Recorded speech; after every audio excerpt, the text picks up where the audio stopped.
Hey y'all, welcome back again to another episode of Healthy Design. I figured today we'd finish up Sarah's question. So we'll talk more about the sensitivity to different supplements and some different things that could cause that. We will talk to kind of what to do about an MTHFR SNP, and really just things we all should be doing, to be quite honest with you. Um, but before we dive into that, the one thing that always kind of concerns me when we're talking about anything health wise is that a lot of people see these things as being really scary and they have no control and their destiny's determined, there's nothing that can be done, and that's not the case. So I don't want people to believe that and feel that way, because that's not the way things are. We have some control over things. We don't have full control. We don't have ultimate control. That part is definitely true. But as far as these SNPs go, we all have thousands and thousands and thousands of different SNPs. A lot of them either we don't know about, don't know what all they do, or they don't have much impact on our health. Now, there are some that can have an impact. And again, that's can.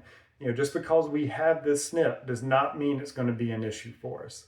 And again, we'll talk more about different things we can do to try to stack the deck and the odds in our favor that it won't be an issue. But if we continue doing, if we're already having an issue and we continue to do the same things, that issue is just going to get bigger and bigger and bigger. But let's move on and first talk about the sensitivity to different supplements. This is something that's common with MTHFR SNPs, but it can also be due to other things. So it may not be the MTHFR that's causing that sensitivity. It could be a SNP and other things. It could be other reasons too. Just poor gut health in general could lead to different issues as well. But some of the different things we have, speaking of gut health, a dirty DAO gene. So diamine oxidase is an enzyme that breaks down histamine. If that's not working, then we could be getting different reactions to a lot of different things, just because our immune system could be working in overdrive and be kind of hypervigilant. Could have leaky gut. So again, stuff's getting out of our gut into our bloodstream, setting off that immune reaction. So that's another possibility. And so maybe that's dealing with the interaction between DAO and MTHFR, or maybe it's just solely DAO. PEMT is another enzyme, another gene SNP that could occur.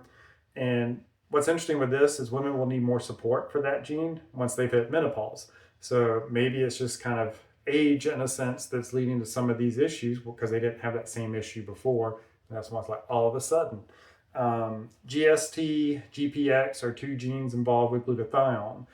You need glutathione. It's the master antioxidant in our body. And we saw that methylation cycle, that if there's a pathway for glutathione to be produced, maybe things are being shuttled that way instead of back up into methylation. And so again, if our body's under all this stress, it's not going to handle things quite as well. We're going to have decreased methylation. Maybe that's why we're seeing some sensitivity to things.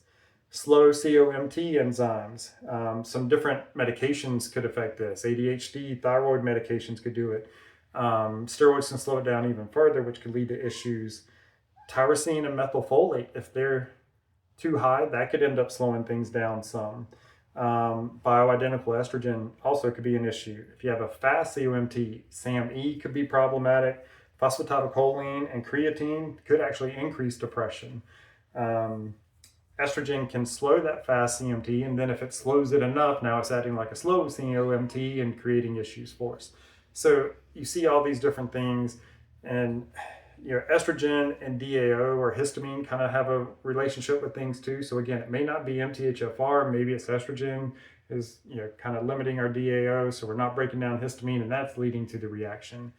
It just gets very, very tricky with things. For MTHFR, thyroid medications can affect B12, lead to a deficiency there.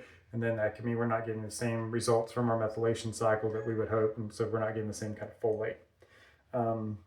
One other thing to keep in mind, any single industrial chemical can impact thousands of genes. So it's not necessarily, well, it's definitely not going to just impact one gene. It's going to impact several things. And so this is why detox is important, and we'll talk about it in a little bit. So trying to limit exposures can make a big difference on things. There's a story that Dr. Lynch shared too, regarding one of his friends or clients. And so the friend did have an MTHFR SNP. and he did drink alcohol, but not too much. And so he got him started taking methylfolate as a supplement. Followed back up with the man to see how he's doing. He's like, "Oh, I'm doing well. I can actually drink even more alcohol now." Well, that really wasn't what we were going for, but glad you're feeling good. But drinking too much can still be problematic for our health, so we don't want to do that. And so months went by. The man actually did stop drinking, called Dr. Lynch to let him know, and said, "I'm having auditory hallucinations now." So you think you might have more hallucinations when you're drinking more, just because of the alcohol, especially if you're drunk at the time. But nope, sober, but now having these. And so Dr. Lynch asked him, he's like, "Well, are you still taking the methylfolate?" He said, "Yes." So stop that, don't take that anymore. The man did, and the hallucinations went away. So in that case, what we had is the man had a SNP that wasn't working efficiently. He was putting more stress on it too by drinking alcohol. And so then taking the methylfolate kind of helped out with a lot of things. And in his case, we saw let him actually drink more without having any negative. But then when he stopped drinking and was doing other things to kind of support that, now taking that extra methylfolate was too much. And so it led to some neurological symptoms. So that's again why we have to be careful with things. And we'll talk about a way to kind of mitigate that from happening. And when we get into things in just a little bit. So that explains a little bit with the sensitivity. I know it's not very specific because it's hard to give a specific answer when it could be so many different things. It's with more information on the exact sensitivity someone's having, then we might be able to start to pinpoint it and get more specific. But again, it could be because of an MTHFR SNP that you are more sensitive to things. It could be because of that gene interacting with a lot of other genes. It could be a whole separate gene. It could just be that you're under so much stress. So all these different things will come into play. So what are some signs of a dirty MTHFR?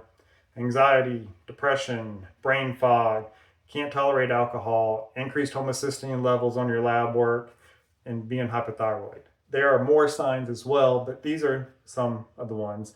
And obviously these signs will go along with other issues as well, not just MTHFR. And so what do we do about it? Well, there's two great sources. I do, again, think Dr. Ben Lynch's book, Dirty Genes, has a lot of great information in there. And we'll go through some of this more in depth. We'll cover the other genes as we continue on. So again, we'll kind of finish answering Sarah's question today, but then we'll keep going on with the genetics and different genes and the SNPs and what they can do. And then Dr. Kara Fitzgerald, her methylation diet and lifestyle. It's a PDF. I think you can get it for free now online. So that's another option for you. And there's definitely a ton of similarities between the methylation diet and lifestyle and the recommendation in Dr. Lynch's book. So that's a good thing. That lets you see that there are some basics that can be done. And so let's kind of break things down in general. Again, not going too specific because I don't want to give away all their information. So looking at the methylation diet and lifestyle, you're going to focus on a diet, so trying to get as many nutrients from the diet as you can. You're going to focus on gut health, trying to decrease inflammation and oxidative stress. Detoxification is going to be important. Stress management, exercise, taking the appropriate supplements, and making sure there's not any medication interactions or medications leading to things. For Dr. Lynch, what he prefers people do, very similar to that, at least for 2 weeks. He calls it as soak and scrub because again, we got the clean and dirty kind of metaphor going on. So we're going to soak things and scrub them, try to get them clean. And so with that, we see a lot of similarities with the methylation diet and lifestyle. We are going to have some detox. So basically, to detox, we need to make sure that we're breathing. We do actually get rid of stuff through our breath. We need to make sure we're sweating because that's a great detoxification factor for us. And then are we peeing and are we pooping? That's the other way we eliminate waste and detox. So we want to make sure those things are happening well. Diet-wise, we want a lot of the same things. You make sure we're getting adequate protein, eating some leafy green vegetables and things like that to get folate. Just trying to get as many nutrients from our diet as we can. He doesn't want to start with very many supplements, maybe even none, and then just add one thing in at a time. And definitely have to tune in. Both would say this, although I'm not sure it's explicitly stated in Dr. Fitzgerald's methylation diet and lifestyle. But you need to tune into how you're feeling. How do you feel before you eat? How do you feel after you eat? How do you feel before you take the supplement? After it, I didn't notice anything for 2 days. Now I'm starting to notice an improvement on day 3, day 4. So little things like that. We need to tune in just to kind of see, not to where we're just constantly focused on how we feel, but we have to tune in and make sure sometimes. And that way we get to learn what our body likes, what it doesn't, and we get more in tune with it. That's going to be a good thing overall for our health, for anything. Um, Again, nutrients via diet. Want to make sure we're getting adequate sleep, exercise. Got to manage stress. He does say, start with like a multivitamin that has methylfolate and folinic acid, not folic acid, but folinic acid. That's another form of folate our body can use. And that may be something that's important for somebody. So again, if you have that maybe sensitivity to methylfolate, maybe it's folinic acid you need and not methylfolate. So sometimes it's just a different supplement form that might be what your body's craving. But again, when we tune into how our body feels, we can kind of detect some of these sensitivities and stop things before they become an issue. And so that's one way to kind of look at this as a positive. Some of these SNPs are going to be like a warning signal for us and get our attention so that we can change things and make things better rather than continue to do what we're doing and making things worse over time and then it being this really, really big issue 10 years, 20 years in the future. So other things too, maybe adding in some electrolytes and adaptogens. I really do love the adaptogens for stress management and just to kind of give your body some reserve. So love electrolytes as well. So I don't disagree with any of this. I think it's a very solid plan. Then after you've done that soak and scrub for at least 2 weeks, you can do a lot longer. Maybe that's all you need to do and you don't need to move into anything else. But if you do need to move into something else, he has his spot cleaning. So again, keeping that cleaning metaphor going. And so for spot cleaning for MTHFR, we talked about you need riboflavin. If you don't have enough riboflavin, then things can't work very well. So in this case, 20 milligrams up to 400 milligrams of riboflavin. That's a huge range. But there's been some research showing that like for migraine headaches, 400 milligrams of riboflavin can take care of those. So again, maybe that has something to do with the methylation cycle in the brain and needing riboflavin in the cells for all that to work. But as far as I know, there hasn't been hardly anything seen with like taking too much riboflavin. Again, I'm not saying I would go much more than that, but I do think there's some like inborn errors of metabolism where it might require even more riboflavin than that. But that's a more serious condition. That's not something we're talking about with just MTHFR. So just keep that in mind. Start on the low side again, build up slowly, see how you feel. One thing he mentioned too, let's say you get up to the point where you're taking 5 milligrams of methylfolate and you still don't notice anything. Now, in that supplement, the multivitamin that we mentioned earlier that he recommends taking during the soak and scrub phase, you're only getting around 400 micrograms of folate. So that's a very small dose. So if you're actually up to like 5 milligrams, that's a huge dose. And if you're still not noticing any benefits and not noticing any worsening of things too, then we might need to look at some other things. So first we'd want to rule out, like, is there a B12 deficiency that we haven't addressed? And maybe we need something there via food or supplement. Are you having to deal with like heavy metals and detoxing that? Or are you having a persistent infection that's kind of taking resources away from that methylation cycle?